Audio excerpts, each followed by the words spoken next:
Olá, estamos iniciando, dando de forma formal e oficial essa atividade alusiva aos 15 anos da Universidade Federal do ABC. Eu gostaria de iniciar cumprimentando e agradecendo a Vossa Excelência, o Ministro Conselheiro da República Popular da China, Qin Yuhui, que é representante do Estado da República Popular da China no Brasil, portanto, ele fala em nome do próprio Estado chinês. Agradecer à equipe da Embaixada da República Popular da China, em nome da Xin Liu, que de forma muito técnica, de forma muito cortês, proporcionou a construção dessa agenda alusiva aos 15 anos de fundação da Universidade Federal do ABC. Durante todo o ano de 2021, houveram várias atividades alusivas aos 15 anos da Universidade Federal do ABC, essa é mais uma dessas. Gostaria de cumprimentar também o glorioso povo da China, o povo do presidente Xi Jinping. Gostaria de cumprimentar o povo do comandante Mao Zedong, o povo da Revolução Proletária Socialista Chinesa. Gostaria de cumprimentar também o professor da Unicamp, professor da Universidade Federal do ABC, Márcio Postman, que foi presidente do Instituto de Pesquisa Econômica Aplicada nos anos de 2012 a 2020, que é hoje um dos mais importantes economistas do Brasil, que pensa o país, professor da Universidade Federal do ABC. Ambos são os conferencistas, juntamente comigo, que sou jornalista especializado em economia, mestrando em Economia Política Mundial na Universidade Federal do ABC e pesquiso atualmente e cientificamente o socialismo com características chinesas em Xi Jinping. Eu inicio a minha exposição falando um pouco desses 15 anos da Universidade Federal do ABC, farei uma breve exposição sobre a economia contemporânea chinesa, sobre o Estado socialista chinês e sobre a importância e o papel do Partido Comunista Chinês no desenvolvimento econômico da China. Portanto, eu irei fazer uma exposição do mais complexo e mais contemporâneo ao histórico. Em seguida, nós teremos a exposição do ministro Qin Yuhui, posteriormente a fala do professor Márcio Postman. Na sequência, nós teremos uma fala final da minha parte, em seguida do professor Márcio Postman, e finalizando com a fala do ministro Qin Yuhui. Bom, a Universidade Federal do ABC foi criada em julho de 2005, com sede em Santo André. Ela hoje reúne cerca de 3 mil alunos, com curso de graduação, cerca de 240 professores de mestrado, doutorado, são mais de 260 professores ao total. É bom a gente observar a contemporaneidade, né, na comparação do que é um governo democrático e popular e do governo atual pela qual passa o Brasil hoje, né? Houve recentemente um corte no orçamento federal destinado para o Conselho Nacional de Desenvolvimento Científico e Tecnológico, CNPq, um corte de 92%. Nenhum país se desenvolve sem investimento em ciência e tecnologia. Temos aí como exemplo a própria República Popular da China, que tem como centro do seu desenvolvimento investimento em tecnologia e ciência. No governo do presidente Lula, da presidenta Dilma Rousseff, houve um investimento em educação, expansão da educação superior, haja vista a própria fundação da Universidade Federal do ABC há 15 anos. Isso só deu em razão de uma política nacional desenvolvimentista, democrática e popular, sob a gestão do presidente Lula e, então, do ministro da Educação, Fernando Haddad. O Fernando Haddad e o próprio presidente Lula participaram do ato de lançamento da pedra fundamental e do terreno de construção do campus de São Bernardo do Campo, da Universidade Federal do ABC, em 25 de agosto de 2009. A aula magna da Universidade Federal do ABC foi no dia 24 de maio de 2010. Em 2013, em dezembro de 2013, houve a solenidade com a presença do já então ministro Luiz Mercadante, do reitor Hélio Waldman, do prefeito do município de São Bernardo do Campo, Luiz Marinho, na inauguração do campus de São Bernardo do Campo. Nesses 15 anos, a Universidade Federal do ABC se tornou uma instituição referência na formação de engenheiros, no desenvolvimento de ciências aplicadas, na relação com o desenvolvimento industrial do país. Agora mesmo está implantando uma política científica em parceria com os sindicatos metalúrgicos do ABC para estudar um processo de reconversão industrial do ABC paulista. Mas eu gostaria de assinalar que a Universidade Federal do ABC se tornou uma referência na construção da teoria do pensamento do Sul Global, na contribuição da superação dos desafios concretos dos países emergentes em geral e do Brasil em particular. A Universidade Federal do ABC se consolidou como um polo de desenvolvimento da teoria para uma crítica da economia política, ou, portanto, em oposição ao pensamento neoliberal, e uma teoria política e uma teoria econômica marxista. A República Popular da China é também um país emergente, embora tenha suas particularidades e hoje seja a segunda maior potência econômica do mundo, mas é também um país emergente. Por isso, aqui tem adesão com todo o programa pedagógico da Universidade Federal do ABC. A relação Brasil-China, hoje a China responde por 67% da balança comercial total do Brasil. Portanto, só esse fato já justifica uma agenda de pesquisa científica no que se relaciona à China. E, portanto, justifica esse painel que damos início agora. Nos últimos 30 anos, a China se tornou o país de maior crescimento econômico a nível mundial. Hoje, como já falei, a China é a segunda maior economia do mundo. É a maior economia em paridade de compra do mundo. E é também a maior economia industrial do mundo, a maior potência industrial do mundo. É a maior e a primeira potência em termos de comércio de mercadorias. É o país com a maior reserva de divisas estrangeiras. A China hoje é a maior economia do mundo no que se refere à classe média. A classe média hoje é composta pelo menos aí por 400 milhões de pessoas. Daqui a 10 anos, a projeção é que a classe média na China deve ser expandido para 800 milhões de pessoas. Com o mercado interno, com essa característica, sendo um dos pilares da economia, da sustentação da economia chinesa, é possível a gente afirmar que a economia chinesa tem capacidade, uma estrutura industrial possível de comportar a volatilidade do mercado financeiro internacional. Ou seja, embora haja a variação internacional, hoje a China tem um pilar econômico que permite ter uma autonomia e se proteger melhor de toda a volatilidade das finanças internacionais.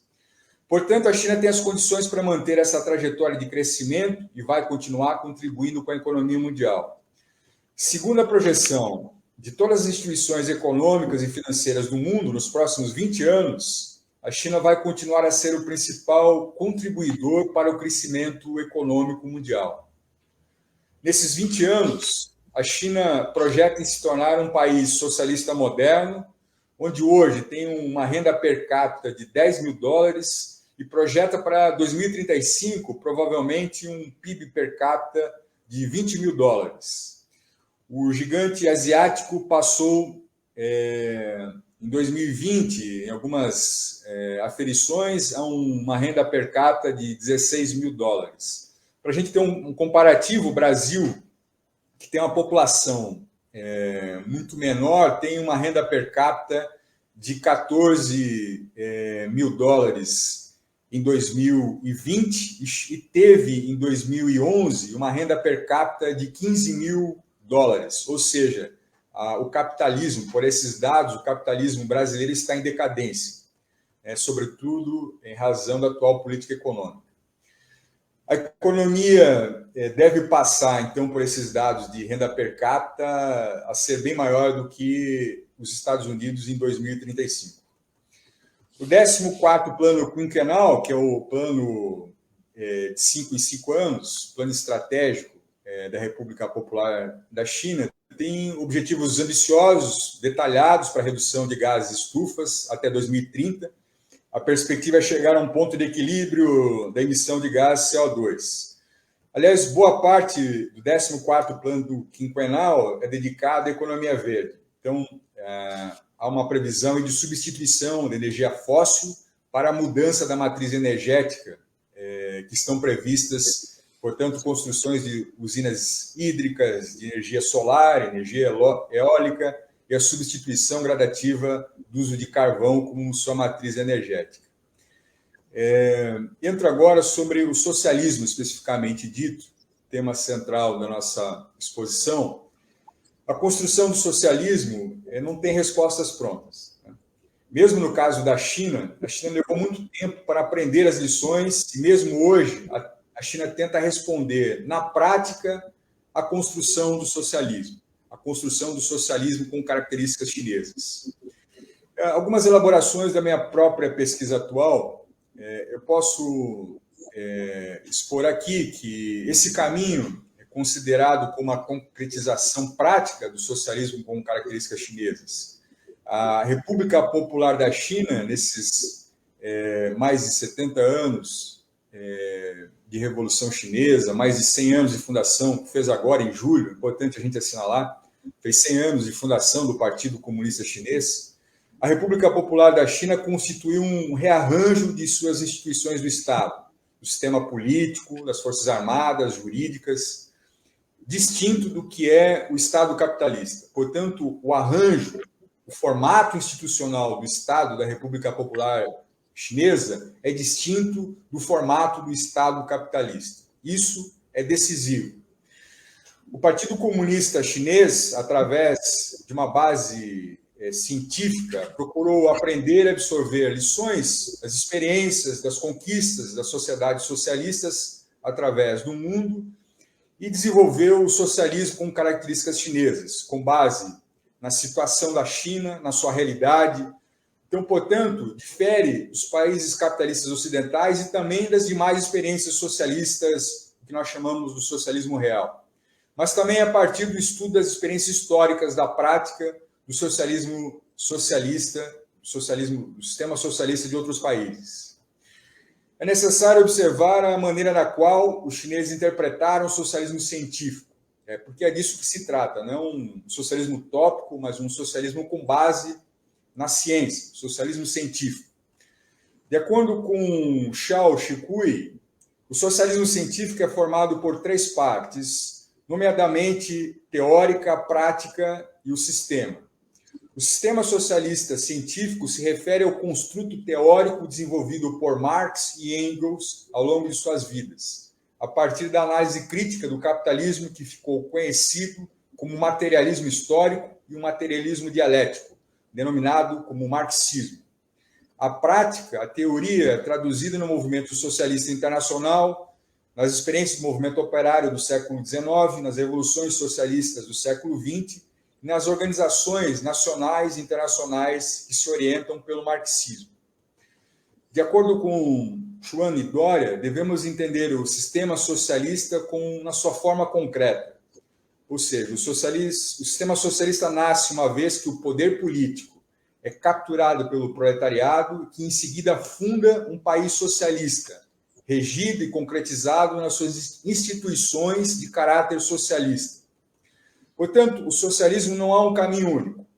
É o equilíbrio entre o desenvolvimento econômico com as forças e razões econômicas do mercado, para se atingir um desenvolvimento econômico e amenizar as causas das desigualdades sociais. Isso a gente poderia traduzir o socialismo de características chinesas.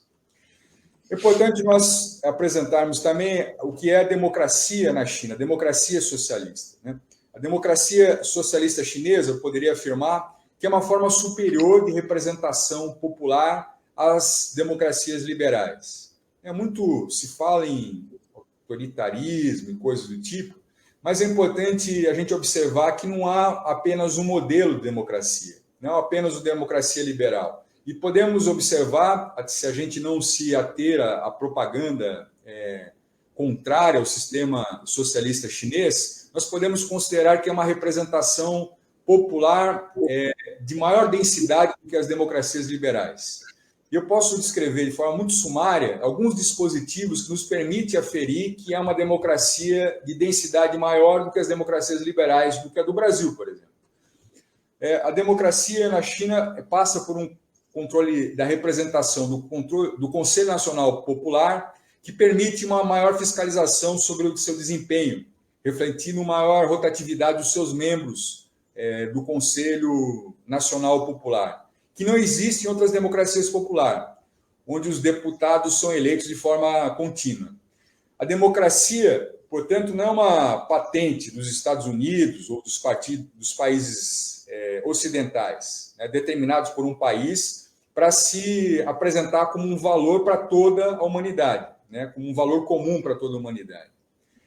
Os Estados Unidos, agora recentemente, de forma obcecada, tenta impor um modelo democrático do Ocidente para vários países, através de uma busca de uma mudança de regime, inclusive, uma tentativa de fazer a democracia como uma ferramenta, esse álibi de exportar o seu modelo democrático, o seu modelo de democracia, como uma ferramenta para avançar as suas estratégias globais e interesses geopolíticos. Então é importante a gente ter claro isso. Numa democracia não liberal como a chinesa, sob o comando do Partido Comunista Chinês, nós temos aí um conjunto de forças vivas da sociedade chinesa que participam dos processos políticos da República Popular da China.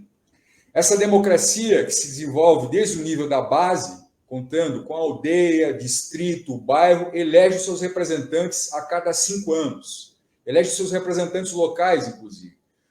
De forma indireta, mas chega-se aos níveis mais altos da legislatura chinesa, incluindo o Congresso Nacional do Povo. Nós temos aí, portanto, o Congresso Nacional do Povo, ao lado do Conselho Consultivo do Povo Chinês, são os 2 órgãos legislativos máximos da China, sendo uma espécie do Conselho Consultivo Político do Povo Chinês, uma espécie de Câmara Alta, onde as grandes personalidades do país se reúnem para opinar e discutir sobre os rumos da República Popular da China. Nós temos aí, na atual legislatura, que foi eleita em 2018, com mandato até 2023, o Conselho Nacional Popular é composto por 2.980 representantes.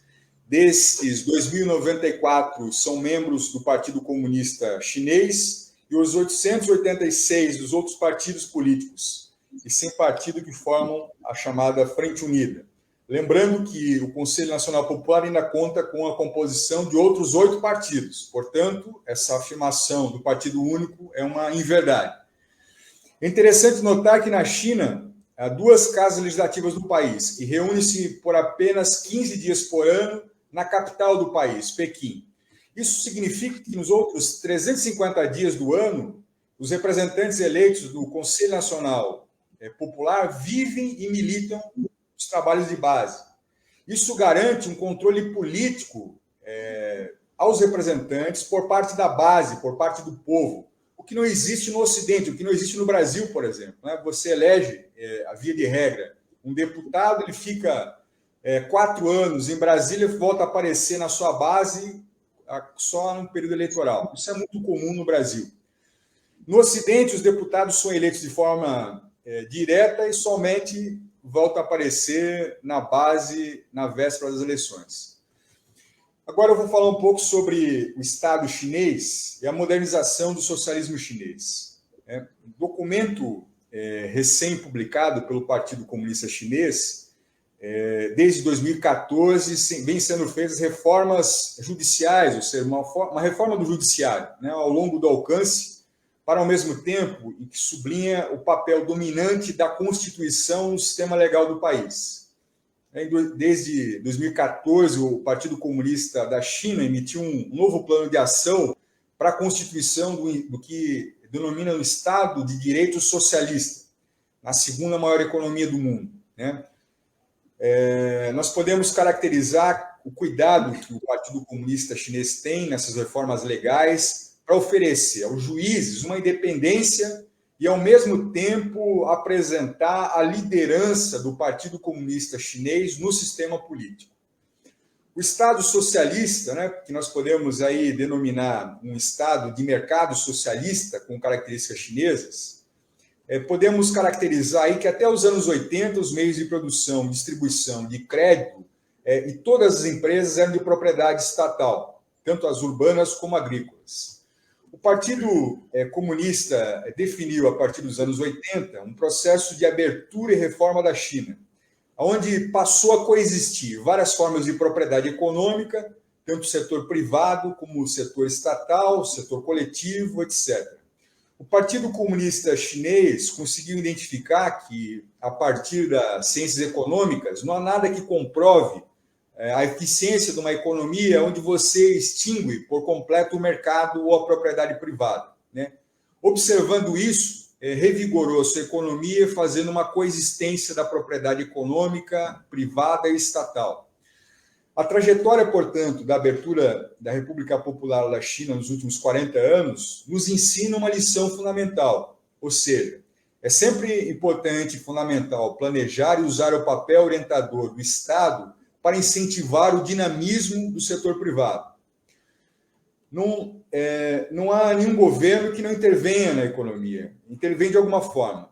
Agora, o exemplo da República Popular da China é que não é possível um país do tamanho da China, com essa complexidade, ter uma economia 100% de propriedade pública estatal ou mesmo 100% de uma propriedade privada. É necessário que o governo gerencie a sua economia, mas gerencie a sua economia para a implantação de planos estratégicos que desenvolva e que o papel tem esse Estado, exerce esse papel de gerir os interesses do setor privado para provir a economia de um país, para que a gente tenha aí um equilíbrio entre os interesses privados e atender aos interesses públicos, os interesses coletivos. É dessa forma que o Estado chinês define seu desenvolvimento econômico, focando nas áreas X, ou Y, ou Z, a depender do momento histórico, a ser coordenado esse processo pelo próprio governo, pelo próprio Estado. A gente temos que considerar que o papel das empresas privadas e públicas nesse processo tem que ser provido o seu perfil a partir de se oportunizar as oportunidades e as condições harmônicas equilibradas pelo papel do Estado. Portanto, na China nós temos o papel dos bancos públicos, os bancos privados, as políticas monetárias e fiscais apontadas pelo Estado.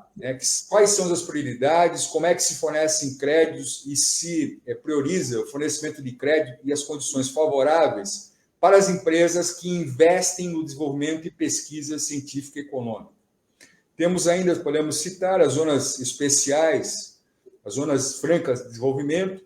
Temos aí o papel da SASAC, que é uma espécie de empresa estatal que regulamenta, organiza todas as estatais da China hoje, considerando que hoje as empresas estatais hoje ocupam 30% da economia chinesa, o setor público estatal ocupa 60% de toda a economia chinesa, ou seja, o setor público estatal é preponderante sobre o sistema privado, embora coexistam as empresas privadas no sistema econômico socialista chinês. A regulamentação do mercado parece ser fundamental nesse processo. Nós sabemos aí que aquela velha concepção do livre mercado ou do capitalismo impossível, né, o pensamento teórico aí da Hayek, né, o grande intelectual do neoliberalismo, não funcionou. Né? A gente vê a falência, o fracasso do capitalismo, do sistema neoliberal. Portanto, o mercado ele é uma selva, né, uma natureza que prioriza o lucro E o papel do Estado, inclusive no exemplo chinês, é exatamente combinar o interesse público, coletivo, com os individuais. Nesse sentido, é importante a gente considerar o papel do governo chinês nas políticas públicas, desenvolvimento científico e regulamentação das atividades econômicas. Eu gostaria de ressaltar, fazer aqui as palavras do próprio Estado chinês, de que a China não apresenta para ninguém nenhum modelo a ser seguido pelos demais países. Cada país, isso é próprio do socialismo, tem que achar o seu próprio caminho, a sua própria trajetória, e observar as lições que cabem ao atual estágio de desenvolvimento do capitalismo brasileiro, atual estágio das características da classe trabalhadora brasileira e as características culturais do nosso país. Então, temos que... Não estou defendendo o modelo, a trajetória chinesa para o país, porque aconteceu, se formou em condições específicas, inclusive da economia internacional, da sua história específica, da sua cultura específica, mas há lições que a República Popular da China pode proporcionar para o desenvolvimento econômico brasileiro. Temos ainda, podemos falar da regulamentação financeira, regulamentação da concorrência, o papel do Estado e regular o papel do setor privado e procurar o próprio caminho para o desenvolvimento e determinar suas regras. O setor privado é incentivado a fazer sua própria trajetória de desenvolvimento, mas tem que seguir determinadas regras. Essa é a lição que a República Popular da China nos dá. E finalizo apontando, só para a gente ter como dado econométrico, que a balança, como eu havia falado no início, a balança comercial entre Brasil e China, a China responde hoje por 60% do superávit acumulado nessa balança comercial. Então, só no mês de agosto, a balança comercial atingiu um valor recorde na série histórica de 7,6 bilhões. O saldo comercial com a China foi, agora, 2021, até então foi de 35 bilhões de dólares. Se nós não tivéssemos as trocas comerciais com a China, o superávit brasileiro teria sido de 17,1 bilhões. Então, observe o que é a parceria comercial com a China. Temos aí um superávit de 35 bilhões, e sem a China teríamos um superávit de 17 bilhões de reais. Então, veja a importância das relações comerciais com a China. Por fim, finalizo falando da importância do Partido Comunista Chinês nesse processo. O Partido Comunista Chinês, que é fundado em julho de 2021, recebeu como legado a Revolução de Outubro, da Revolução de Outubro da União Soviética, o marxismo-leninismo. A resposta para as necessidades do seu tempo se fundou o Partido Comunista Chinês. Um processo de despertar o povo, despertar a nação chinesa, numa integração entre marxismo e movimento operário chinês. O nascimento do Partido Comunista da China aconteceu numa época em que havia uma profunda desigualdade do desenvolvimento social chinês, uma configuração de tendência do desenvolvimento mundial. O Partido Comunista Chinês determinou e incentivou uma missão que buscou a felicidade do povo chinês, como uma consequência da revitalização e da nação da China. Toda a luta, todo o sacrifício, toda a criação que culminou na realização e na fundação do Partido Comunista Chinês foi a união e a condução do povo chinês nos últimos 100 anos para a constituição com o tema principal, a materialização e a grande revitalização da grande nação chinesa. Para materializar essa grande revitalização da China, o Partido Comunista Chinês uniu e conduziu a China por várias lutas, sem render-se em nenhum momento às maiores reveses. Isso conduziu a grandiosos êxitos da revolução e da nova democracia. O presidente Xi Jinping unifica a tradição e os princípios do marxismo e do pensamento do comandante Mao Tse-tung e, ao mesmo tempo, apresenta inovações, aquilo que a República Popular da China apresenta em colocar a China num socialismo moderno, um socialismo de uma nova era. Através da Expedição do Norte, a gente tem que lembrar que não foi só a Revolução de 49, mas houve todo um processo histórico, e a China hoje não pode ser entendida sem a Revolução Proletária Socialista Chinesa, sem a Expedição do Norte, sem a guerra da Revolução Agrária, sem a guerra de resistência do povo chinês contra a agressão fascista japonesa durante a Segunda Guerra, tá certo?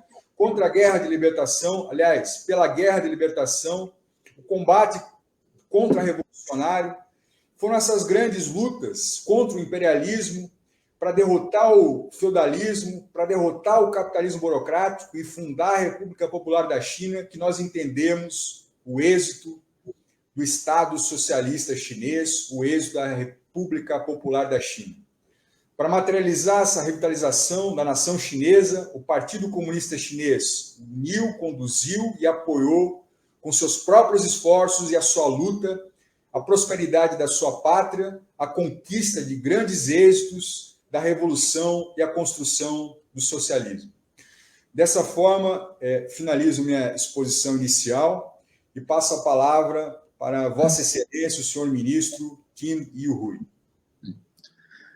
Muito obrigado, professor Marlon, e cumprimento o professor Márcio Postman, cumprimento os outros ouvintes, né, que estão presentes, que estão conosco nesse evento. Primeiro, queria parabenizar o FABC pelos seus 15 anos de fundação. Apesar de ser uma universidade federal muito jovem, todavia já tem ganhado um prestígio, né, cada vez maior no meio universitário brasileiro. E é difícil, né, falar esse tema por duas razões. Primeiro, é difícil falar depois do nosso amigo Marlon, que, aliás, que já abordou muitos pontos que estão respondendo, né, a essa pergunta: quais são os êxitos do Estado chinês, socialista chinês, e as suas causas. E, em segundo lugar, esse tema é também um tema bastante complexo. Como o Brasil, a China é um grande país, um país continental, e o seu desenvolvimento não se dá assim, de modo muito simples, mas sim é sempre um trabalho sistemático que vai causar muitas reflexões, muitos pontos que nós precisamos prestar atenção. Mas é muito bom, acho que nós podemos aproveitar esse evento de hoje, né, para trocar as nossas opiniões, ideias sobre quais são os modelos de desenvolvimento que possam melhor responder às nossas necessidades. Eu concordo totalmente com o professor Marlon, ou seja, cada país tem as suas particularidades e não faz muito sentido, né, falar de um modelo universal que possa atender às necessidades de todos os países. Portanto, é importante que cada país pensar nas suas próprias particularidades, na sua própria história, na sua própria cultura, etc., para que possam encontrar o seu próprio caminho de desenvolvimento. No caso da China, eu acho que depois de muitos anos de batalha, exploração, acho que estamos conseguindo, pouco a pouco, achar um caminho de desenvolvimento que está em conformidade com as nossas particularidades, e tudo isso tem sido sintetizado no modelo que se chama o socialismo, com características chinesas. Se olharmos para as principais conquistas da economia chinesa, né, podemos falar talvez em 7 ou 8 aspectos. Primeiro, o sucesso ou êxito, né, do nosso modelo é que nós conseguimos aumentar expressivamente o tamanho da nossa economia. Em 1952, o PIB da China era apenas menos de 10 bilhões de dólares americanos. O PIB por capita da China está entre os últimos do mundo. Enquanto em 2020 nós já temos um PIB acima de 16 trilhões de dólares americanos. E o PIB per capita, né, nesse mesmo período de 1952 até 2020, saltou de menos de 20 dólares americanos para um pouco mais de 11 mil dólares americanos. Hoje nós já somos um país de renda média, já conseguimos sair da faixa de país de baixa renda para um país da renda alta e média.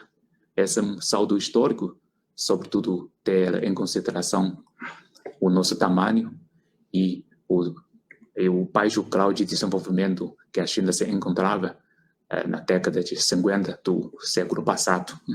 Hoje já somos a segunda maior economia do mundo e em termos de poder de compra paralelo, já somos a primeira economia do mundo. E daqui a, provavelmente, quem sabe, a 10 anos, a China também vai se tornar a primeira economia do mundo em termos de PIB nominal. E o PIB da China ocupa mais ou menos 18, 19% do PIB total do mundo. Já o PIB chinês também já ultrapassa 60% do total do PIB dos Estados Unidos, algo que nunca aconteceu depois da Segunda Guerra Mundial. Essa primeira conquista, ou seja, conseguimos ter uma velocidade de desenvolvimento bem rápido. E, em segundo lugar, nós conseguimos construir uma estrutura industrial, uma das mais completas do mundo. A China já é a primeira potência industrial do mundo.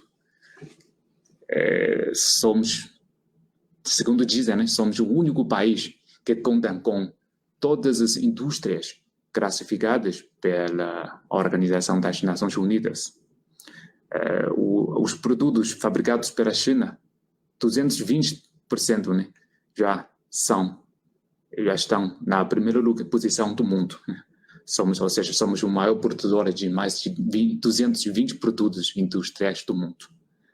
A industrialização tem jogado um papel fundamental do desenvolvimento da China, tanto dar um suporte sólido para o desenvolvimento chinês, como reduzir a volatilidade que a economia chinesa possa enfrentar no mundo de hoje.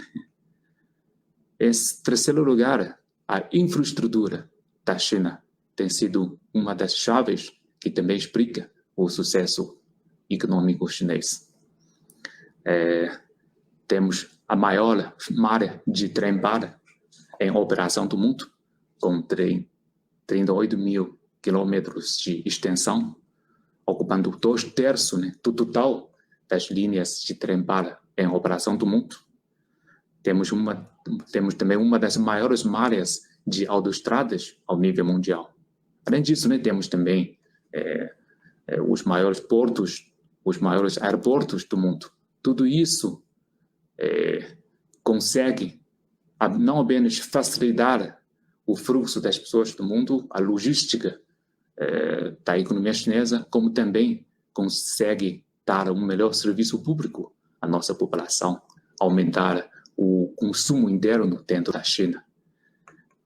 E somos considerados, né, como o canto, né, de obras nos últimos anos, né?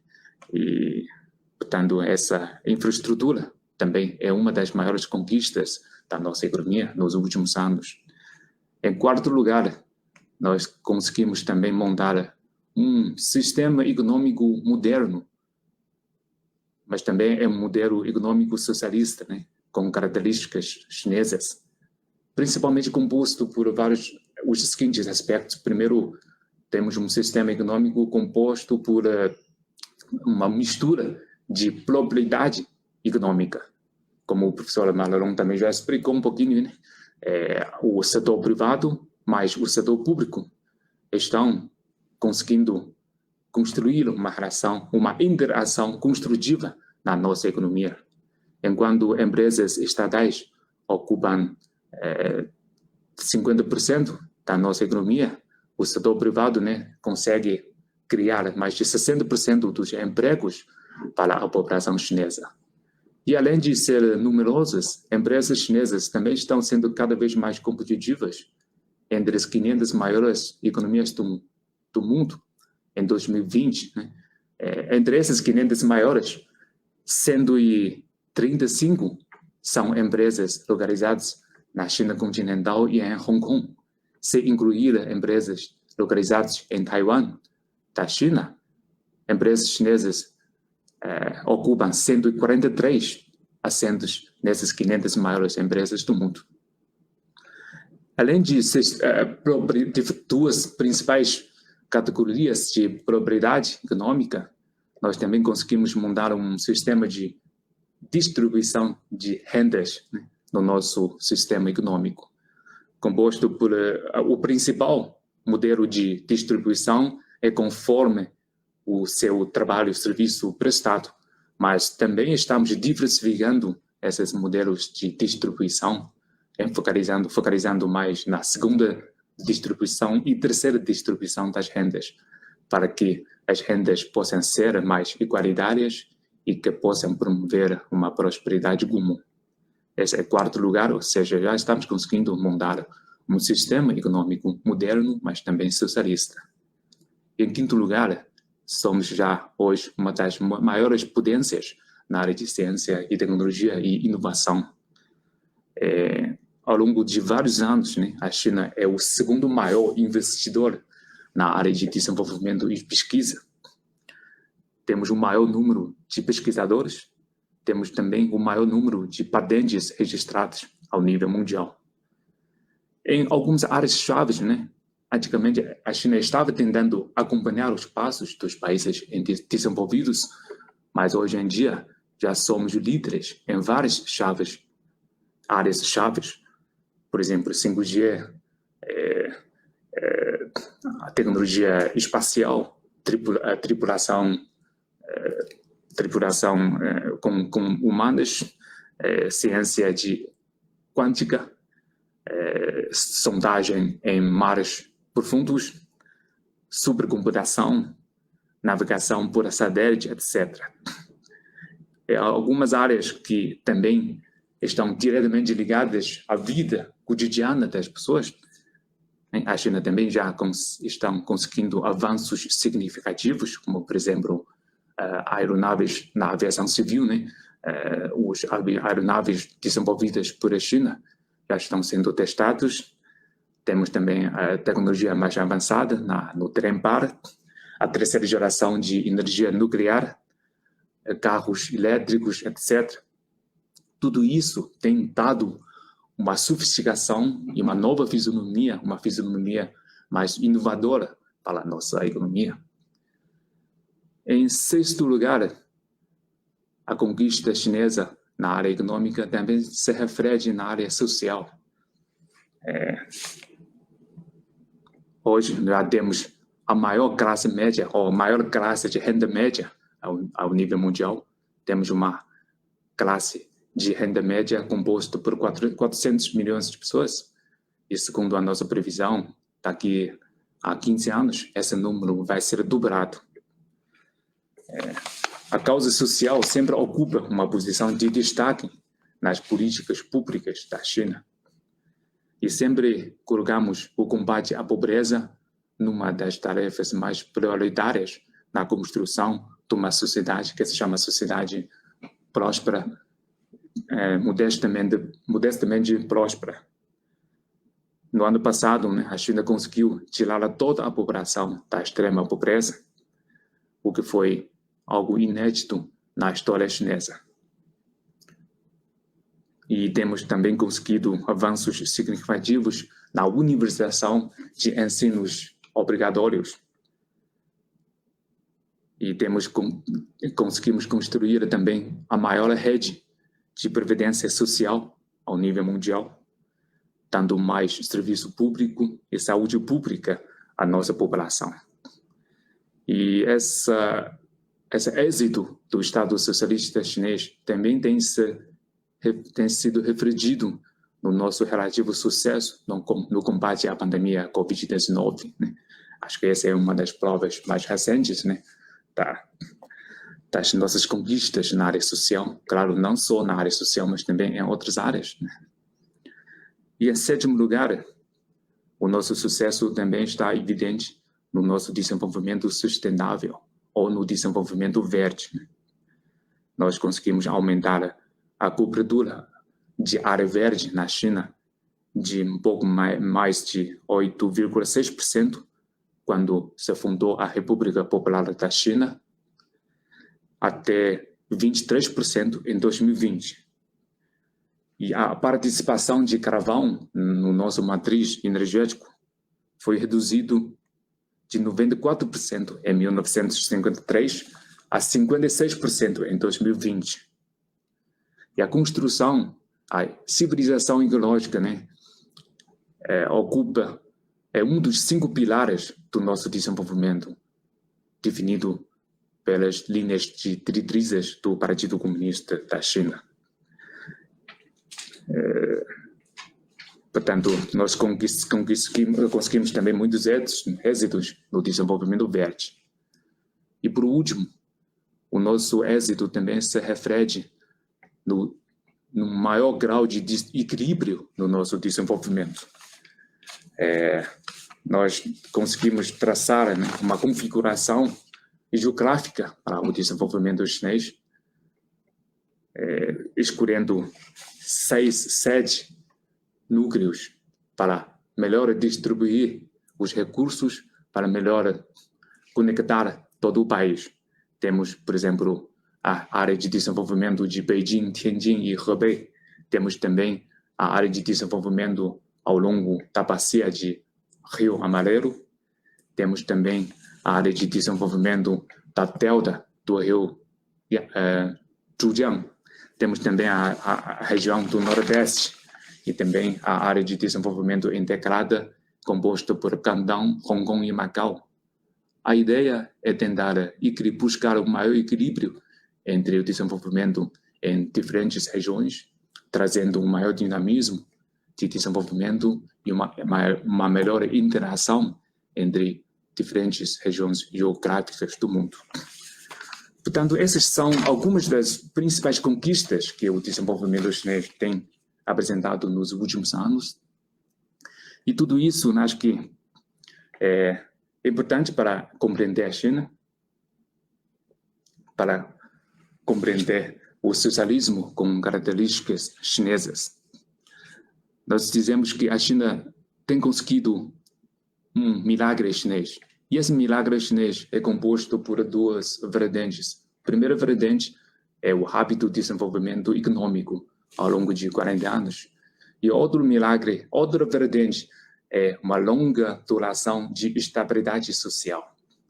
Portanto, o milagre chinês não é apenas econômico, mas também social. Desenvolve a velocidade econômica e a estabilidade social.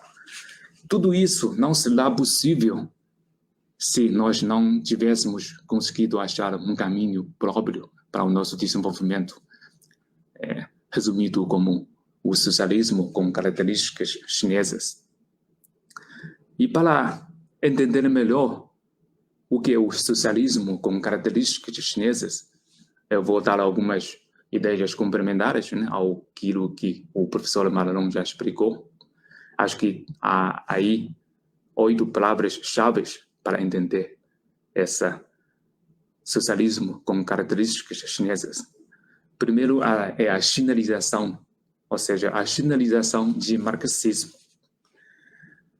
O socialismo com características chinesas sempre tem como o comandante, né, o Partido Comunista da China.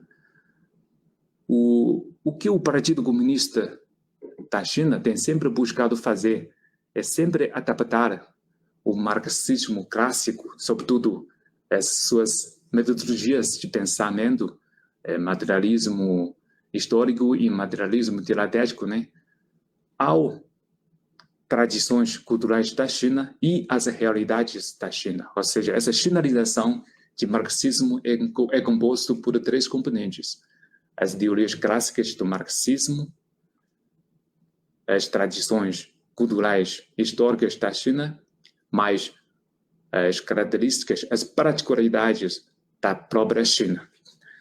Isso explica por que o socialismo na China é muito diferente do socialismo na sua fase de concepção, pensada por Marx e Engels, também muito diferente do socialismo da União Soviética. Aliás, logo no início da fundação do Partido Comunista da China, o partido já começou a enfrentar esses problemas, ou seja, como é que se pode desenvolver o socialismo na China, quais são os principais desafios que o Partido Comunista da China deveria pensar e encontrar soluções? Por exemplo, logo no início, né, a tarefa mais urgente para o Partido Comunista da China não é combater a classe capitalista, porque naquela época a China, o capitalismo na China era muito primitivo, enquanto as principais desafios que a China enfrentou eram semi-feudalismo e a invasão imperialista. Portanto, logo no início, depois de 2, 3 anos de pensamento, reflexões, o Partido Comunista começou a fixar a sua meta como combater o semi-feudalismo e combater o imperialismo. Isso se reflete depois nas várias etapas de desenvolvimento do Partido Comunista da China. E, como o professor Marlon também mencionou, não há um caminho já prefixo para o socialismo, mas sim, para cada partido socialista ou comunista do país, tem que pensar quais são as necessidades do seu próprio país em etapas diferentes da história. Portanto, se olharmos para trás, depois de 100 anos da história do nosso partido da China, nós podemos descobrir que a chinalização do marxismo ultrapassou 3 saltos históricos. O primeiro salto histórico se dá sobretudo pelos pensamentos de Mao Zedong, que conseguiu decifrar os segredos para que a China consiga achar a seu caminho de revolução. E o segundo salto histórico se dá, sobretudo, pelos pensamentos de Deng Xiaoping e as ideias de Jiang Zemin e Hu Jintao, sobretudo respondendo como é que se desenvolveu a economia chinesa a partir de década de 70 até início do século XXI. E o terceiro salto histórico, né, se dá, sobretudo, agora pelos pensamentos do Xi Jinping, e quando a China já é a segunda maior economia do mundo, quando a China já se tornou um país da renda média, como é que se pode buscar um caminho de desenvolvimento sustentável, focalizando mais no desenvolvimento mais equilibrado e também pensar como construir um partido que sempre possa olhar para o futuro. São 3 saltos históricos, mas que também explicam como é que o Partido Comunista Chinês consegue chinalizar o marxismo. Essa primeira palavra-chave, a chinalização. A segunda palavra-chave é autocrítica, ou seja, a causa socialista é algo inédito na história humana. Não é do nosso interesse fazer competição com os outros modelos, mas sim sempre tentar buscar os melhores interesses para a nossa população. E nesse processo é natural que nós encontremos desafios e até às vezes cometemos erros. E é importante que nós persistirmos na autocrítica e na auto-inovação. Ou seja, nós sempre brincamos que, como o Partido Comunista da China tem o costume de pegar uma faca e deixar o bico de faca para si próprio. E, portanto, o grau de combater a corrupção no Partido Comunista da China nos últimos anos é muito raro, né? Em comparação aos outros países, a outros partidos do mundo. E esse senso de autocrítica, de inovação própria, também é muito importante para que a causa socialista da China possa ganhar um ritmo permanente e sustentável. E a terceira palavra-chave é reforma, né? No desenvolvimento, não há modelo que pendure para sempre. E é sempre a necessidade de olhar para as diferentes etapas, olhar para os erros e para os acertos, para que se possa fazer ajustes e fazer reformas necessárias, sempre levando em consideração a necessidade de ajustar a relação produtiva para se adequar melhor às necessidades de produção, de capacidade de produção. Por isso, a China tem sido um dos países mais corajosos em promover reformas nos últimos 40 anos, através de práticas. Nas práticas é que se pode saber onde está errado ou onde está onde se tem dado certo, né? E a quarta palavra-chave é planejamento, né? Esse é um dos pontos fortes do modelo socialista da China. Conseguimos elaborá-la, executá-la, acompanhá-la e avaliar os nossos planos de planejamento. Não se pode esperar que o mercado vai resolver tudo. E também não se pode esperar que o governo vai resolver tudo. Portanto, através de planejamento, por um lado, nós vamos estabelecer metas de desenvolvimento para curto e longo prazo, o que é muito necessário para países como a China, que muitos projetos são nacionais e que vão cobrir um longo período para a sua execução. Portanto, temos que ter esses planos de longo prazo, como o plano quinquenal. Já estamos no 14º plano quinquenal. E tem sido muito, em termos gerais, tem sido muito úteis para que a China desenvolva a nossa estrutura econômica, a nossa estrutura industrial, definir as áreas mais estratégicas. E, por outro lado, né, através de planejamento, nós vamos tentar estabelecer uma melhor interação entre o mercado e o governo. Como eu disse, né, nós podemos esperar que o mercado resolve tudo e vice-versa. Temos que estabelecer regras, planos e regulações para que cada um jogue o seu devido papel. Inclusive na área financeira, né, nós sempre queremos que o setor financeiro tenha como principal objetivo servir às economias reais. Todavia, o setor financeiro, para ele próprio, né, o instinto é sempre buscar maiores lucros. Portanto, aí tem que entrar o papel de Estado para que haja equilíbrios nas atividades, operações do setor financeiro. E também na questão de interesses públicos. Portanto, temos que planejar, coordenar, fazendo com que o modelo econômico do nosso país possa, por um lado, atender ao próprio desenvolvimento econômico, mas, por outro lado, também atender os interesses coletivos e os bens de interesse público. Em quinto lugar, nós achamos a palavra-chave é teoria. Há pessoas que gostam mais de teorias e também pessoas que gostam mais de práticas, mas não há contradição ou conflito entre esses dois aspectos. Para um país, para o projeto nacional, é importante ter quadro teórico. Não vou falar muito sobre aqui, mas a nossa experiência, a experiência da China, é que é fundamental o Estado, o governo, até a sociedade tenha esse debate teórico e sempre busca de linhas teóricas para orientar as nossas ações. Portanto, daí vemos que o Partido Comunista da China tem esse costume de analisar, fazer balanço das histórias passadas e olhar para o futuro. Isso se reflete também na nova resolução do Congresso do Partido Comunista da China, aprovado há 2 semanas atrás. Sempre olhar para trás e tentando concluir, sintetizar as nossas teorias a partir dos pensamentos do Mao Zedong, pensamentos de Deng Xiaoping e agora os pensamentos do Xi Jinping. São quadros teóricos que possam dar um relativo consenso à sociedade chinesa e olhar melhor para o futuro. E a sétima palavra-chave é abertura.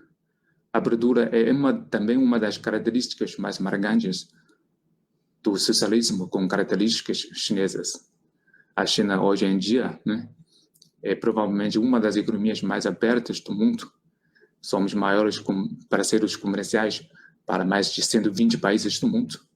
Estamos muito ativos, né, nos fóruns internacionais multilaterais. Estamos promovendo uma série de medidas políticas e reformas para aumentar o nosso grau de abertura ao exterior, através de implementação de zona franca de desenvolvimento, zona de livre comércio, etc. E estamos também tentando melhorar a nossa estrutura política através de introdução de uma série de políticas que visem fornecer um melhor ambiente para capital estrangeiro e empresas estrangeiras. E, por outro lado, empresas chinesas também estão cada vez mais engajadas para interagir com a comunidade internacional. Essa é a sétima palavra-chave, ou seja, a abertura. A última palavra-chave eu classificaria como o povo, né? Essa é uma das grandes diferenças entre o socialismo e o capitalismo. O socialismo sempre prioriza, né, o bem-estar do povo. Um dos objetivos principais do Partido Comunista da China é servir o povo, né? Portanto, nós sempre buscamos, por um lado, desenvolvimento econômico, mas, por outro lado, uma prosperidade comum. Claro, quando se fala de prosperidade comum, não é sempre distribuir as riquezas, mas sim como criar ambiente mais equitativo para a nossa população, como aumentar a mobilidade social e, através de políticas públicas mais razoáveis, que mais possam defender melhor os interesses do povo. Portanto, o povo é um dos chaves que explica também o sucesso do Partido Comunista da China. Eu compartilho totalmente com os comentários que o Marlon fez sobre a democracia. Ou seja, a democracia é um valor universal do mundo. Todavia, como conseguir a democracia não tem uma resposta única. Temos que reconhecer que há vários modelos de democracia e não há uma superioridade ou inferioridade entre diferentes modelos da democracia. O nosso modelo de democracia, nós agora chamamos de democracia de todo o processo. Ou seja, não é uma democracia só se manifesta na época de eleições.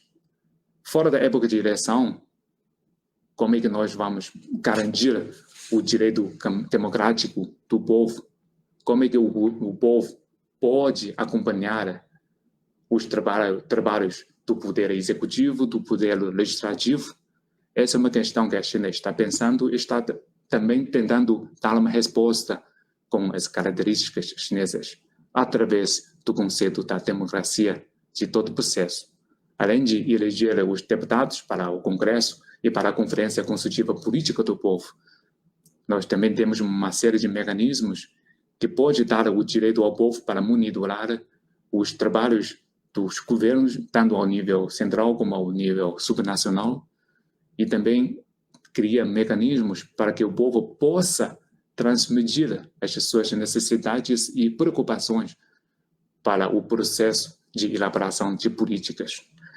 Por isso, nós chamamos que esse é um processo de democracia, que é democracia de todo o processo, ao invés de democracia eleitoral.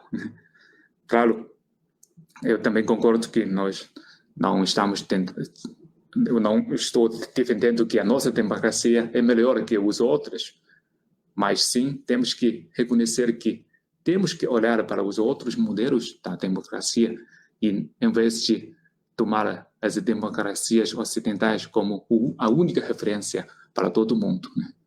Enfim, essas são algumas reflexões que queria compartilhar com os nossos amigos e, mais uma vez, agradeço pelo convite.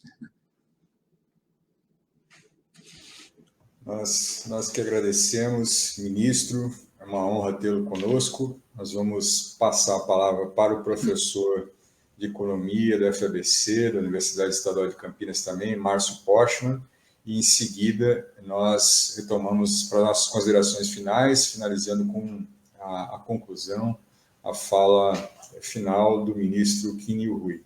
Professor Márcio Postman, por favor.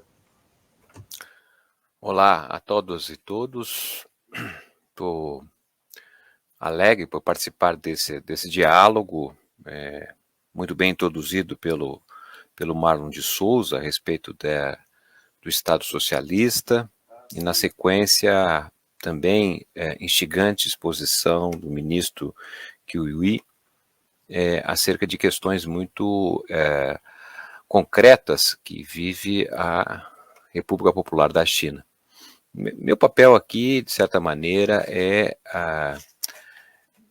fundamentalmente levantar uma hipótese que me parece cada vez mais concreta em relação ao que está ocorrendo em termos mundiais. Né? A nossa hipótese de trabalho é que estamos vivendo talvez o principal acontecimento econômico e político dos últimos 250 anos, que seria justamente o deslocamento do centro dinâmico do mundo, que estava no Ocidente, e agora transferindo-se para o Oriente, na reconstrução da Eurásia, especialmente pelo papel de protagonismo que a China vem desenvolvendo.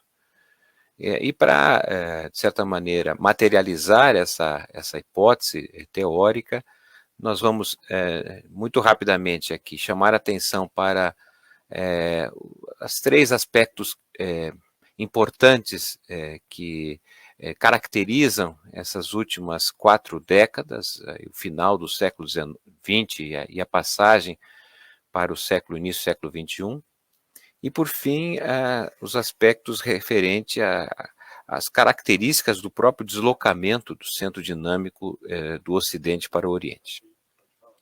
Bom, se nós tomarmos como referência a década de 1970, 50 anos atrás praticamente, nós já perceberíamos justamente sinais muito objetivos de dificuldade de se manter o centro dinâmico nos Estados Unidos, né, depois de sua longa fase hegemônica.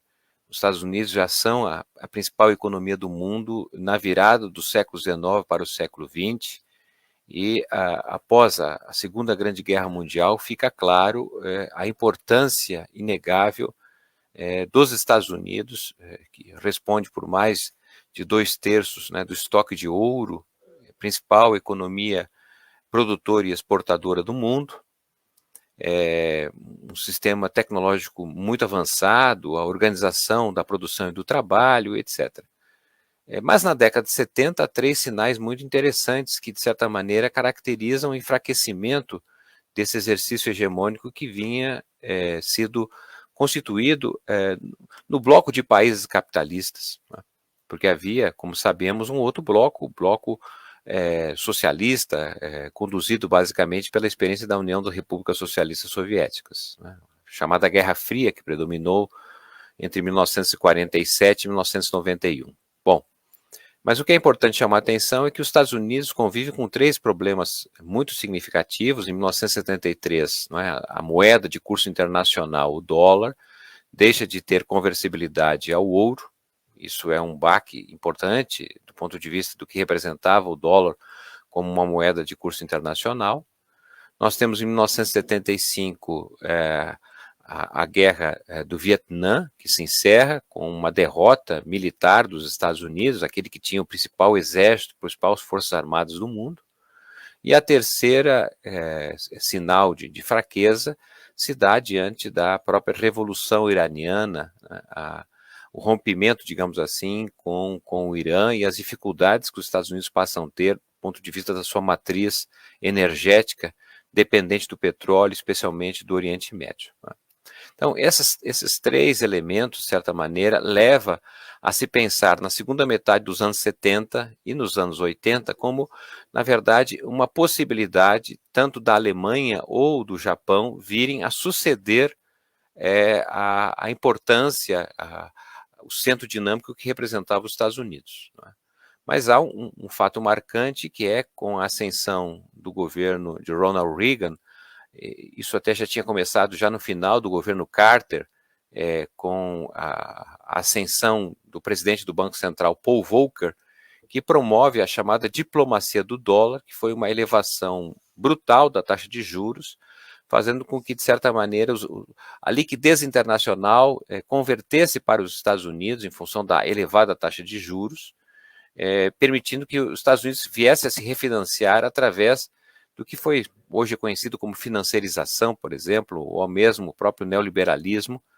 Bem, então esse programa de ajuste dos Estados Unidos, a diplomacia do dólar, como foi conhecido, de certa maneira, permite que os Estados Unidos levem avante a sua importância econômica, tecnológica, militar e, sobretudo, monetária, fazendo com que aquilo que se apresentava como alternativa, que era a Alemanha e o Japão, se percam, na verdade, em problemas internos ou supranacionais, que é o caso da Alemanha, que a partir de 89, então, há uma reunificação e seu papel de liderança mais na União Europeia, e o Japão, desde 1991, apresenta problemas sérios de financiamento, tendo em vista a crise imobiliária que se assenta naquele país e, de certa maneira, coloca o país num regime de baixíssimo dinamismo econômico a partir de então.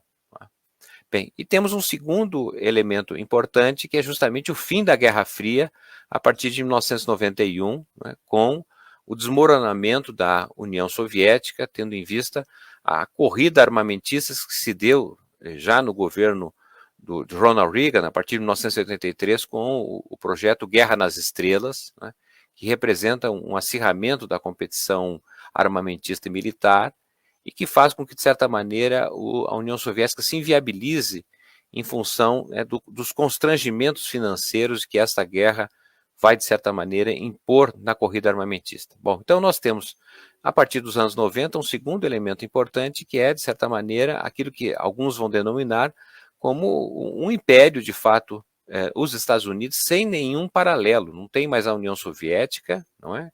E muito menos internamente, do ponto de vista do bloco capitalista, tanto o Japão quanto a Alemanha como possíveis substitutos. Né? Essa segunda fase, digamos assim, de prolongamento da hegemonia americana vai até basicamente a crise de 2008, a crise financeira de 2008, que comprova justamente a situação pela qual os Estados Unidos vinham protagonizando alguma expansão e ocupação interna, que é basicamente através do endividamento das pessoas, das famílias, né? A crise da subprime, como foi denominado, né? A crise da especulação imobiliária.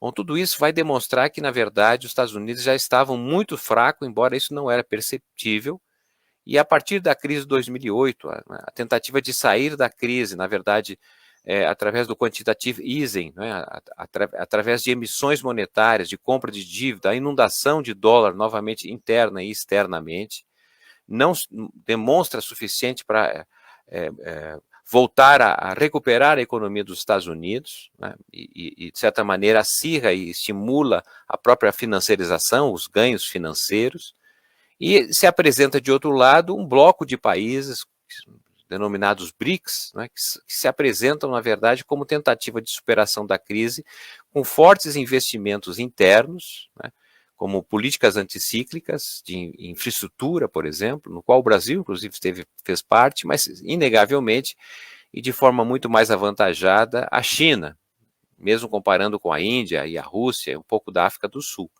Então, a partir, eu diria assim, do final da década de 2000, nós percebemos, então, um enfraquecimento muito nítido dos Estados Unidos e uma presença maior da economia chinesa. Isso já vem de mais tempo, mas é que talvez a partir dali é que fique claro a importância da China, até mesmo para evitar que o comportamento da economia mundial seja mais desacelerado e decadente, como foi na própria crise de 2008. Né? E ao longo da década de 2010, não é, se percebe justamente que o papel da China, especialmente constituindo esse plano fantástico de nova Rota da Seda, que é uma reconfiguração, ao meu modo de ver, da antiga Eurásia, não é? Uma integração através de investimentos em comunicação, em infraestrutura, uma comercial, uma integração jamais vista em grandes vezes superior ao que foi o Plano Marshall, entre 1947 e 1953, né, de recuperação das economias europeias, né, se percebe justamente ali o papel importante que passa a ter a China na reconstituição e dinamismo de outras economias, outros países, e pelo comércio externo vai, de certa maneira, ampliando a presença chinesa em praticamente todo o mundo. ponto de vista comercial, de investimentos. Então, nós temos, de certa maneira, a confirmação, eu diria assim, da importância da economia chinesa, e, ao mesmo tempo, o papel que passa a ter em termos de investimentos em ciência, em tecnologia, a reformulação das universidades chinesas, e o papel absolutamente central que passa a ter a inovação tecnológica, a era digital, que se demarca tão bem no caso chinês.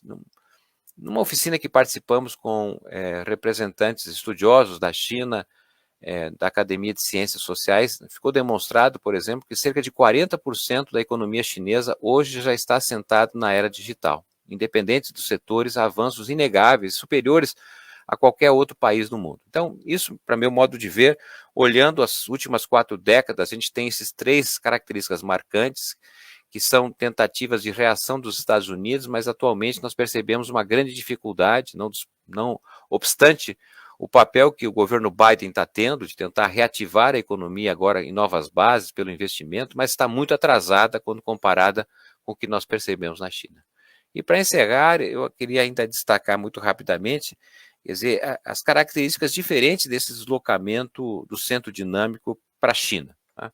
Se a gente fizer um balanço nos últimos 500 anos, né, que tem a ver com desde a queda de Constantinopla, em 1453, né, quando se interrompe, basicamente, pelo Mediterrâneo, o caminho para o Império Hindu e o Império do Meio, a China, que era o grande comércio da seda. Estamos falando ainda de uma Europa muito atrasada em relação ao que era o Império Hindu e o Império do Meio. Quando, então, cai Constantinopla e praticamente se fecha as possibilidades de interlocução pelo oceano, pelo Mediterrâneo, não é? Nós temos, a partir dali, a partir do final do século XV, portanto, até o século XVIII, 3 séculos, na verdade, em que se busca integrar, não é? Novamente, o comércio com as Índias e a China, mas não mais pelo Mediterrâneo, e sim pelo Oceano Atlântico, através das grandes caravanas, das grandes navegações.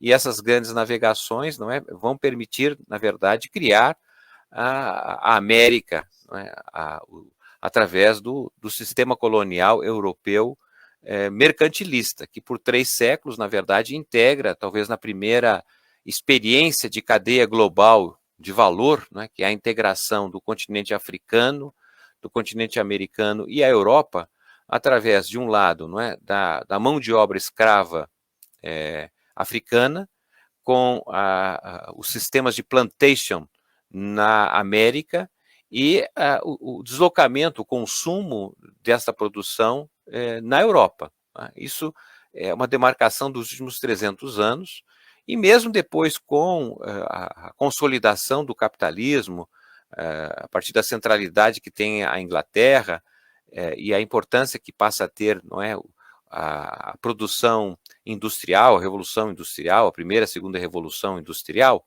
a hegemonia que se vai ter por praticamente cerca de 250 anos do sistema capitalista, não é? A gente percebe como uma característica fundamental foi justamente essa presença do sistema colonial europeu e do capitalismo como fundado no tráfico de drogas e nas guerras. Não é? Esses 2 elementos são muito importantes para registrar uma base significativa da produção e exploração que se dá sobre o colonialismo ou sobre o capitalismo. Né? Então, a guerra tem sido um elemento muito marcante dessa característica de centros dinâmicos no Ocidente, seja na Europa e mesmo nos Estados Unidos. A guerra tem sido um componente fundamental através do complexo industrial militar, especialmente a partir da Segunda Grande Guerra Mundial, em que faz com que os Estados Unidos exerçam por longo tempo a sua centralidade econômica, tendo bases militares em vários países. Tá? Então, estou dizendo isso porque, pelo menos até agora, a gente não percebe como característica do expansionismo chinês, não é, a presença de tráfico de drogas e muito menos guerra. Não é? É óbvio que a China tem feito investimentos importantes na área militar. Recentemente foi tornado público, não é, o seu novo foguete hipersônico, inclusive, que, segundo estudiosos, informam que a China estaria quase 8 anos acima da experiência americana, não é? Mas até agora a China não tem bases militares em outros países, ou seja, não tem usado a guerra, ou seja, é um processo de avanço, de expansão, sem o procedimento militar, né? Sem complexos militares de ocupação, guerras, etc. Isso é um pouco diferente da experiência, inclusive, de socialismo da União Soviética, que se constituiu, até o ministro Kiel destacou, não é, na verdade, um pouco que era um bloco alternativo ao capitalismo. Não é? Não havia, na verdade, interação de estudantes russos nos Estados Unidos e vice-versa na União Soviética. Não havia trocas comerciais, alianças tecnológicas, né, como se percebe na experiência chinesa atual, que não se opõe, digamos assim, de forma contundente ao capitalismo, mas até mesmo utiliza as regras de competição capitalista para se fazer presente em grande parte do mundo hoje, né? Então, é uma experiência realmente muito diferente daquela que a gente estava acostumada a estudar, compreender dos últimos 500 anos, e nesse sentido se percebe justamente que esse deslocamento do centro dinâmico, não é, para o Oriente, de alguma forma faz retomar uma história de mais de 2.000 anos, pelo menos, né? Porque até basicamente o ano de 1800, quando o mundo não tinha 1 bilhão de habitantes, né, tanto a China quanto as antigas Índias, né, representavam cerca de 35% da população mundial, e uma estimativa dos historiadores econômicos de que cerca de 55% do PIB do mundo, à época, estava concentrado nesta região, né.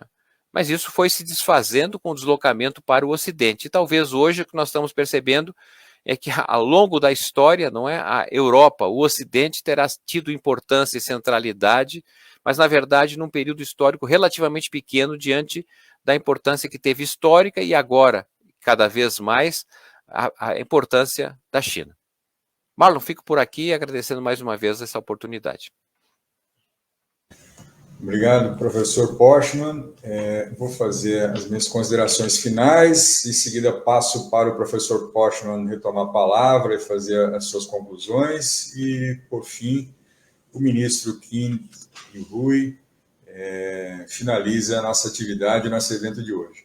Eu gostaria de fazer algumas observações que passaram ao largo da minha primeira exposição.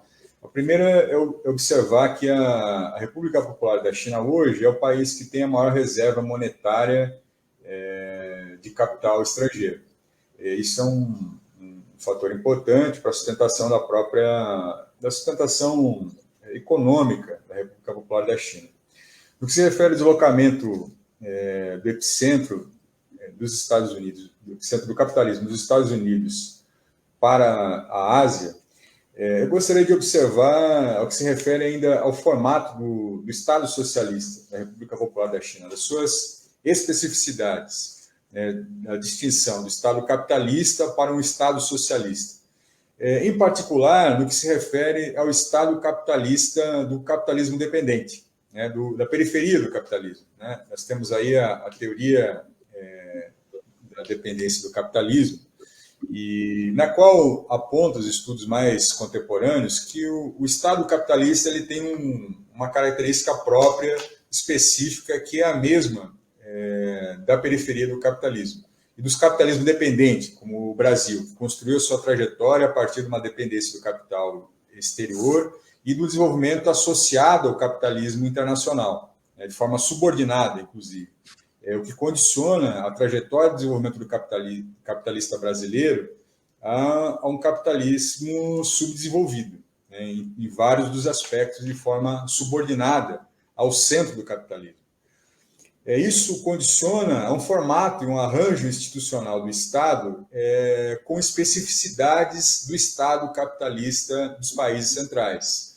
E eu vou, de forma muito sumária, elencar duas características que se torna muito prejudicial ao povo brasileiro.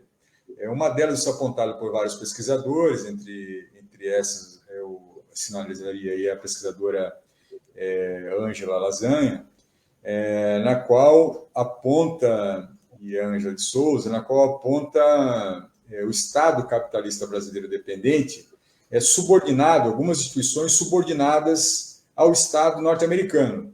Poderia citar aí o Poder Judiciário, recentemente apontado como um processo de desestabilização do governo democrático popular, onde nós tivemos parte das instituições do Poder Judiciário subordinadas ao Departamento de Estado e Departamento de Justiça norte-americano, tendo em vista aí o Ministério Público e próprios setores do Poder Judiciário de primeira instância, sobretudo.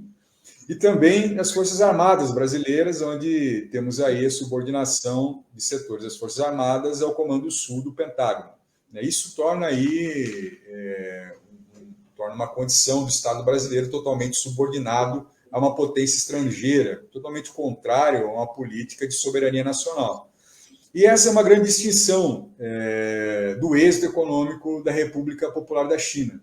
A República Popular da China, embora seja um país também emergente, ou seja, do sul global, conseguiu formar aí uma trajetória autonomista do seu desenvolvimento capitalista.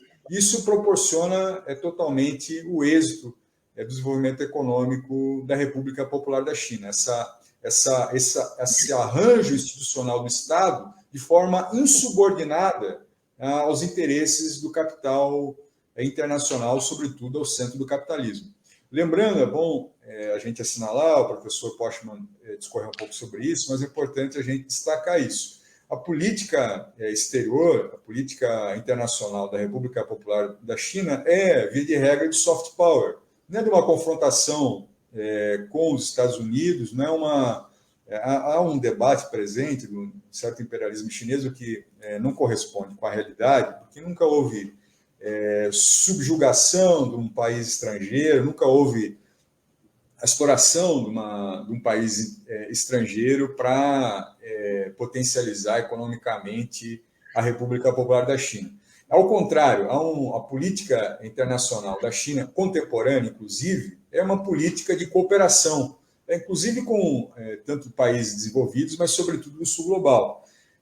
Se há uma disputa comercial internacional entre China e Estados Unidos, penso que não é o papel do Brasil se confrontar contra os Estados Unidos, mas o nosso lado é o lado de cooperação do sul global, da América Latina, da África e, sobretudo, da República Popular da China, que é uma política ativa que vinha sendo implementada pelos governos democráticos e populares, sobretudo o governo do presidente Lula e da presidenta Dilma Rousseff. Uma política que foi abandonada nos últimos 5 anos, que colocou o Brasil de joelhos, subordinado às potências internacionais, rebaixando a posição na divisão internacional do trabalho do capitalismo brasileiro e sendo um país completamente reprimarizado e exportador de commodities e de matérias-primas.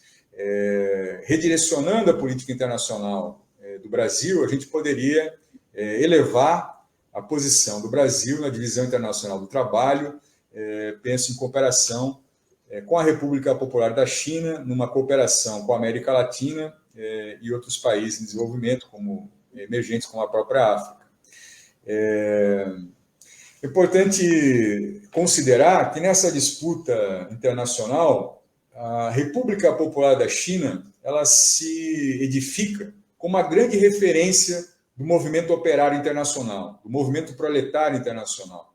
Então, me parece que é dever e obrigação de todo o movimento operário, internacional e brasileiro, inclusive, a solidariedade ao povo e à República Popular da China, no concerto das nações. A luta do povo chinês, a luta do proletariado chinês é a luta do operariado brasileiro. Isso se insere no programa pedagógico da Universidade Federal do ABC, que é pensar alternativas ao desenvolvimento dos países emergentes do sul global, fazendo aí uma parceria com a Ásia, com a África. Nós temos vários companheiros, colegas do continente africano que são alunos hoje da Universidade Federal do ABC, contribuem muito para o desenvolvimento acadêmico, para pensar a sociedade, para a gente pensar soluções comuns e colaborativas para o desenvolvimento do sul global e dos nossos países. E finalizo afirmando que, reiterando o que o o ministro Qin Hui apresentou sobre uma das grandes lições que nós podemos tirar da experiência do socialismo chinês, que é um exemplo do próprio Mao Tse-tung, do marxismo desenvolvido por Mao Tse-tung, do chamado marxismo maoísta-leninista, que é você formular uma interpretação, esse método de interpretação da realidade concreta, o marxismo, a partir das realidades da sua própria nação. Foi o que Mao Tse-tung fez, que proporcionou o desenvolvimento da República Popular da China. As afirmações do próprio presidente Xi Jinping e das resoluções do Partido Comunista da China é de que o êxito do Partido Comunista Chinês, o êxito da República Popular da China, é o êxito do marxismo-leninismo. É a concretização que o marxismo-leninismo é sua potência enquanto método de interpretação da realidade. Essas são as palavras de Xi Jinping. Essa aproximação dos princípios do marxismo ortodoxo, clássico, e as inovações do marxismo a partir das elaborações teóricas, políticas de Xi Jinping, estão tanto no campo teórico, mas é uma aproximação de um legado que as pessoas pouco têm conhecimento. O pai de Xi Jinping combateu ao lado de Mao Tse-tung. E Mao Tse-tung chegou, inclusive, a coordenar e liderar uma operação de resgate num processo de invasão no território chinês, onde o pai de Xi Jinping ficou em perigo, e Mao Tse-tung conduziu ele mesmo uma incursão para resgatar o pai de Xi Jinping, que posteriormente veio a ser governador de dos setores da República Popular da China e implementou algumas experiências econômicas que depois vieram a ser incorporadas pelo projeto de reforma e abertura de Deng Xiaoping. Então, a República Popular da China é um processo não de ruptura, mas de continuidade do pensamento de Mao Tse-tung, de Deng Xiaoping e a sua atualização e inovação tendo em vista a contemporaneidade.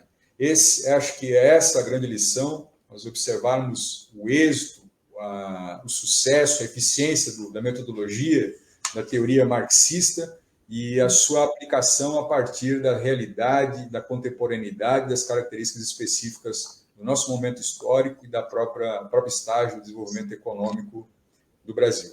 Dessa forma, encerro a minha exposição e passo a palavra para fazer encerramento e as considerações finais, o tempo que considerar necessário, porque, como disse desde o início, é uma honra para a Universidade Federal do ABC e para toda a sociedade brasileira ouvir a exposição do ministro Qin Hui. Qin Hui, palavra com o senhor. Mais uma vez, agradeço ao convite para eu falar um pouquinho aqui, compartilhar algumas reflexões do nosso lado e parabenizo mais uma vez por a organização deste evento. Acho que é muito importante para países como China e Brasil intensificar, provocar esse tipo de debate que possa promover uma troca de ideias entre duas principais economias emergentes do mundo. Claro, China é China, Brasil é Brasil, são dois países com diferenças marcantes na sua tradição histórica, na sua tradição cultural e nas nossas próprias realidades. Todavia, nada impede que nós troquemos as nossas ideias e nossas experiências sobre como construir e desenvolver as nossas economias, promover o bem-estar dos nossos povos. E nessa área acho que temos muitos pontos comuns, temos muitos desafios comuns. E, portanto, esse tipo de debate pode enriquecer os nossos pensamentos.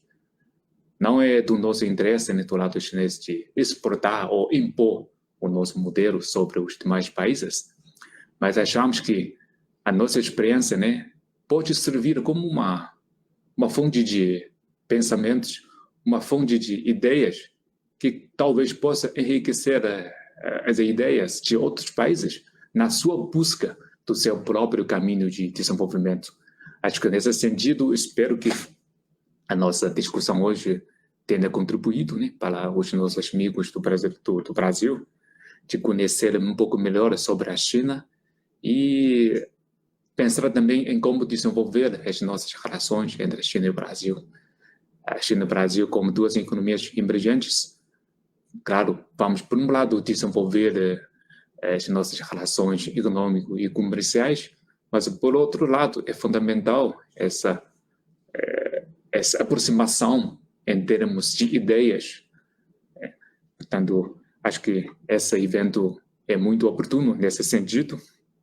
E, segundo a nossa experiência, é sempre importante olhar para o nosso passado para saber onde fizemos correto e onde não tivemos, onde não conseguimos fazer tudo de certo. E dessa maneira podemos olhar para o futuro com uma maior certeza de como é que nós podemos garantir o maior sucesso no futuro. Acho que essa é uma das lições que tanto a China e o Brasil podem compartilhar em comum. Por fim, mais uma vez, agradeço a gente o convite, agradeço também ao professor Postman, aprendi muito com as suas falas, e pela parte da nossa embaixada, né, continuarmos a estar dispostos a manter contatos com os nossos amigos brasileiros para aumentar a nossa cooperação no futuro. Obrigado. Obrigado, ministro. Obrigado, professor Postman. Ainda gostaria de... Acabei esquecendo, mas eu estive conversando na sexta-feira com o representante do Movimento ao Socialismo da Bolívia. Eles estão... A Bolívia, só para exemplificar a importância da cooperação da República Popular da China ao continente latino-americano, a Bolívia, que é hoje, sobre a liderança, sobre a presidência de Luiz Arce, tem sido a economia que mais cresce na América Latina, e o investimento da República Popular da China agora estão inaugurando uma siderúrgica, que é para ser a maior siderúrgica da América Latina. Só no primeiro momento de funcionamento deve empregar aí cerca de 5 mil trabalhadores da Bolívia. Isso é extraordinário para aquele país, ajudando a industrialização da Bolívia. E também lembraria a fundação do Banco dos BRICS, Banco de Desenvolvimento dos BRICS, como uma das ações de prática objetiva para o desenvolvimento do Sul Global, que foi uma iniciativa importante, ainda sobre a presidência do presidente Lula, do governo Dilma Rousseff também, e que o próprio BRICS foi completamente desarticulado, continua atuando, mas sem o devido protagonismo e participação, na verdade, do Brasil nessa construção. Então, me parece fundamental retomarmos isso que o ministro Qin Hui apontou, afirmou, da gente retomar, intensificar esse diálogo entre as duas nossas nações e desenvolvimento do pensamento do Sul Global. Obrigado, professor Postman, obrigado, ministro Qin Hui, a toda a comunidade acadêmica da Universidade Federal do ABC, e quem nos assiste agora ao vivo, quem vai nos assistir posteriormente. Até logo.